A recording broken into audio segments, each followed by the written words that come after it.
Shyam steel flexi strong TMT बार, ये strong के साथ फ्लेक्सिबल भी है। आपदा मुसीबत कोई भी आए, ये घर को अटूट बनाए। जब TMT फ्लेक्सी स्ट्रॉन्ग तो घर रहे हमेशा के लिए स्ट्रॉन्ग। नमस्कार, हामी खरसाङ रेन्जबाट आएको खरसाङ डिभिजन मार्फत हामी खरसाङ रेन्जबाट अहिले हाम्रो आरओले हामी आज दिनभरि नै यहाँ बाँदरको देखरेखमा लागि परेको छौँ। कारण यहाँ एउटा बाँदरले चाहिँ यहाँ माथि हाम्रो डाउलदेखि अलिकति मुनि स्कुलको छेउछाउमा त्यो लडाइँ परेर त्यो मरेको अवस्थामा हुन्छ। तर हामी जाँदा चाहिँ त्यो फेरि उठेर फेरि अन्य जग्गामा जाने गर्छ र त्यसलाई हामीले देखरेख गर्दा अहिले यो बेला हुँदा हामीले त्यसलाई रेस्क्यु गरौँ भन्दै फेरि अहिले हाम्रो रेन्जको रेन्ज अफिसरले हामीलाई यहाँ स्मार्ट बजारमा यो साँप के अरे बाँदर मरेको छ भनेर आउँदाखेरि यो बाँदर मरेको भेटियो। कारण यो किन मर्यो भन्दाखेरि अहिले हेर्दाखेरि यो अलिकति तपाईँले देखाइदिनुहोस्, यो हाई टेन्सन छ। यसलाई हामीले अस्ति पनि भनेको थियौँ,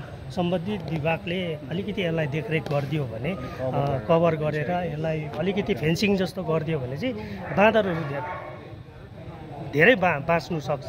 कारण यहाँ माथिबाट बाँदर झरेपछि यहाँ हाई टेन्सनको रहेछ यो है। यसलाई चाहिँ अलिकति सम्बन्धित विभागले यसलाई देखरेख गरिदियो भने चाहिँ हामी पनि आभारी रहनेछौँ। र खरसाङ विभागले यो बाँदरको लागि धेरै प्रकारको हामीले यहाँ रेस्क्यु गरिछौँ। कोही बिमारी हुन्छ, बिमारी हामी ट्रिटमेन्टको लागि लगेर जान्छौँ। र आज यो बाँदर मरेको भेट्यो र यसलाई अब हामी रेन्ज अफिसमा हामी जम्मा दिन्छौँ र उहाँले के कस्तो प्रकारको इन्स्ट्रक्सन दिनुहुन्छ त्यही प्रकारले हामी उसलाई दफनाउने काम गर्छौँ। त्यो पहिला पनि यहाँबाट हजुर, पहिला पनि तपाईँको यहाँनिर दुईवटा चाहिँ भयो।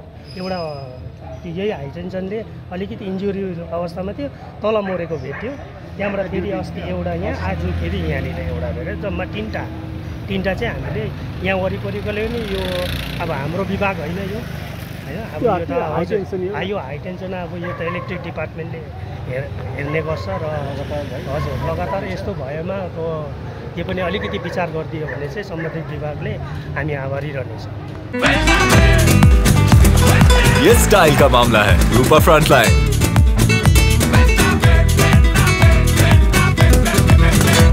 यो जुन चाहिँ रिलायन्सको स्मार्ट बजारको छेउमा हाई भोल्टेजको यो जुन चाहिँ पोल लगाएको छ, यो पोलमा बाँदरको घरि कतिचोटि भइसक्यो यो घटना भएको। कति बाँदरहरू मरेर कति इनभ्यालिडहरू भइसक्यो।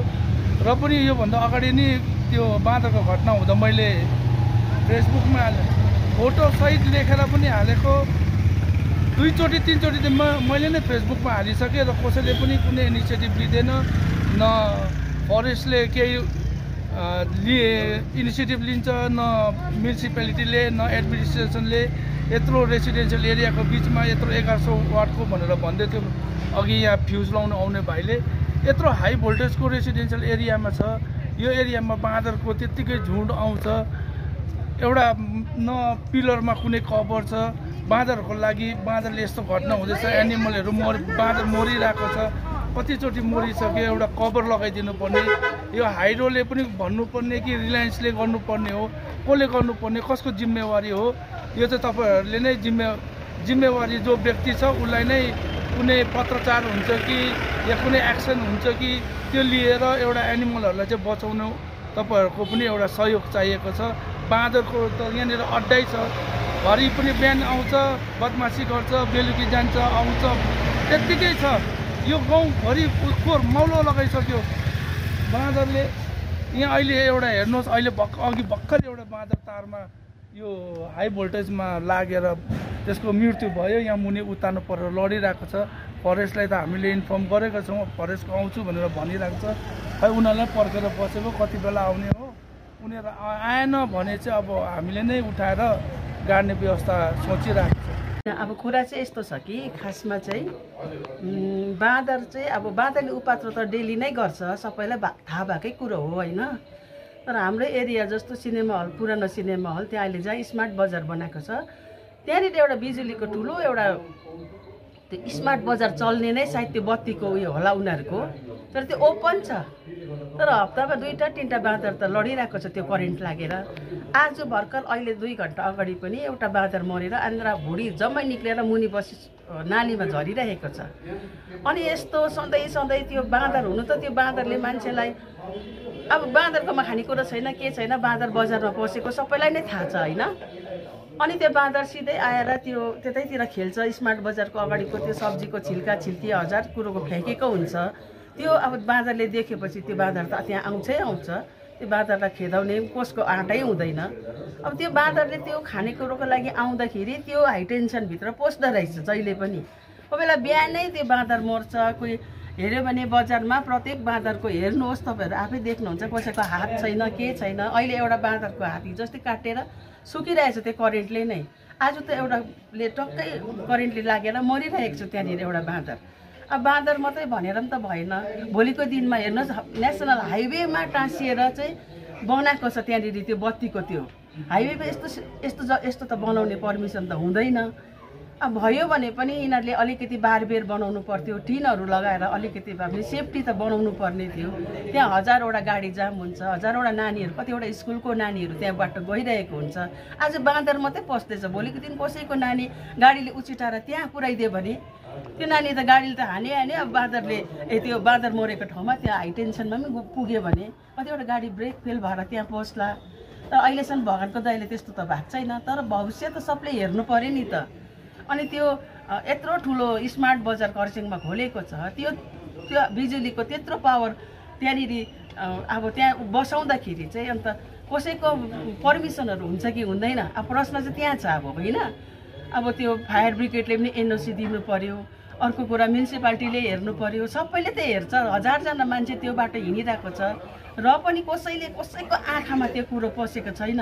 यत्रो दिनदेखि बाँदर मरेको छ त्यहाँ बाँदर झरेको छ। आज त म साह्रै अत्याचार भएर चाहिँ अब तपाईँहरू भएकोमा यो भन्नु आएको। अब यो कुरोहरू तपाईँले सम्बन्धित निकायहरूतिर पनि पुऱ्याइदिनुहोस्। आजको दिनमा बाँदर मात्रै झर्दैछ, त्यहाँ भोलिको दिन कोही केही भइहाल्यो भने मान्छेको ज्यानमाल जाला। त्यो हाइवेमा छ, कतिवटा गाडी कुदिरहेको हुन्छ, त्यहाँ सानो गाडी कुद्दैन। आजकल हाम्रो हाइवेमा कति ठुलो गाडी कुदिरहेको छ। अनि यस्तो हुँदाखेरि त अब अलिकति भए पनि अब भनिदिनु मलाई कर नै लाग्यो, किनभने मैले अब एउटा मानवताको नातामा पनि भनिदिएको हो। भोलि सबैजना त्यही भन्ने आउने होइन। अब यो बाँदर त मर्दैछ अहिले, भोलिको दिनमा कोही केही नहोस् भनेर चाहिँ अब मैले यहाँ तपाईँहरूलाई भनिदिएको हो। भोलि तपाईँले यो कुरोहरू सबै सम्बन्धित निकायहरूतिर पनि पुऱ्याइदिनुहोस्, किनभने यहाँनिर म्युनिसिपालिटी पनि छ, एसडिओ अफिस छ, फायर ब्रिगेड छ, बिजुलीको विभाग छ, सबैजना मिलेर त त्यो हेर्नु पऱ्यो नि त। कि त्यसलाई बारबेर झट्टै बारबेर गरिदियोस्। अब बाँदर हो, बाँदरकोमा सेन्स पनि छैन, केही पनि छैन, पशु हो बिचरा, आउँछ त्यहाँ समात्छ, त्यो ब्ल्याङ्गै झरेर मरिरहेकै हुन्छ। अहिले पनि एउटा बाँदर मरिरहेको छ त्यहाँ, तपाईँहरू गएर होइन भने गएर हेर्नु सक्नुहुन्छ। यसो त बाँदर हप्तामा एउटा दोडा त हरेक हप्तामा त भइरहेको नै रहेको छ। मरेन भने पनि कसैको हात चुटिरहेको छ, कसैको खुट्टा चुटिरहेको छ। अब बिचरा पशु मात्रै भनेर त भएन नि त, त्यसको पनि त ज्यान त छ। त्यसलाई पनि त भोक लागेर त त्यहाँको त्यो छिल्का छिल्की के भन्छ, रमभेडा केहरू, कोपीको पत्ता हुन्छ, त्यो त्यहाँ खानु आउँछ कि होइन भने त्यो सानाकसिनिक पार्नु पऱ्यो, बाहिर केही डस्टबिनहरू नराख्नु पऱ्यो, बाँदर आएर खाँदैन। अब अहिले त बाँदर बस्ने जग्गा पनि त्यही बनाएको छ बाँदरहरूले पनि। अनि यस्तो हुँदा त अब अलिकति त्यो बाँदरहरू सर बाँदरै भनेर पनि हामीले हेला त गर्नु भएन नि।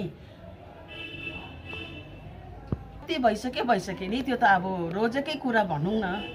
हिजोअस्ति यस्तै 3-4 दिन अगाडि एउटा बाँदरको हात चुट्यो, त्यो बाँदर पनि लडिरहेको थियो, एकछिन होसाएर गयो। अहिले फेरि अहिले भर्खर 2 घन्टा अगाडि त्यो बाँदर अहिले पनि त्यो मरिरहेछ, गएर हेर्नुहोस्, आन्द्राहरू पनि निस्किरहेछ त्यो बाँदरको। आज बाँदर मात्रै भनेर होइन, एउटा मान्छेको लागि पनि मैले भन्नु आएको हो। यहाँ दिदी बाटोको छेउमा छ, गाडी मोटर हिँड्छ, अब हाइवेमै टाँसिएर बनाएपछि त कुनै दिन त केही दुर्घटना त हुनसक्छ नि त होइन, लु भन्नुहोस् त।